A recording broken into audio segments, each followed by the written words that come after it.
ছাদে কিভাবে কচু গাছ চাষ করবেন। আমার ছোট্ট একটা টবে 2টা চারা ছিল। ওই 2টা চারা আমি পরে বড় একটা ক্যারেট নিয়েছি, ওই বড় ক্যারেটের মধ্যে 2টা চারা সুন্দর করে লাগিয়ে দিয়েছিলাম।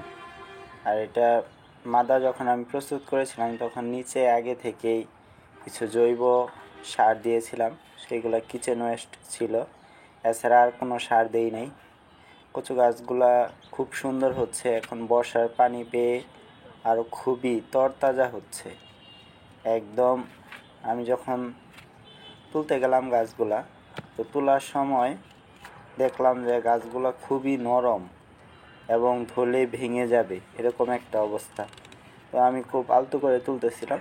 সকাল বিকাল কচু গাছগুলোতে 2 বেলা পানি দিবেন, কারণ কচু গাছ অনেক পানি পছন্দ করে। এই গাছগুলো অনেক সুন্দর হয়েছে এবং 2টা কুশি থেকে অজস্র কুশি বের হচ্ছে।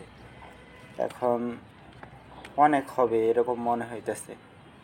যে গাছগুলো এত সুন্দর হয়েছে কেন, এটা আমি বুঝতে পারতেছি, কারণ আমি ওই কিচেন ওয়েস্টগুলো দিয়েছিলাম, যে এই কিচেন ওয়েস্টগুলোর কারণে গাছগুলো আরও সুন্দর হইতেছে।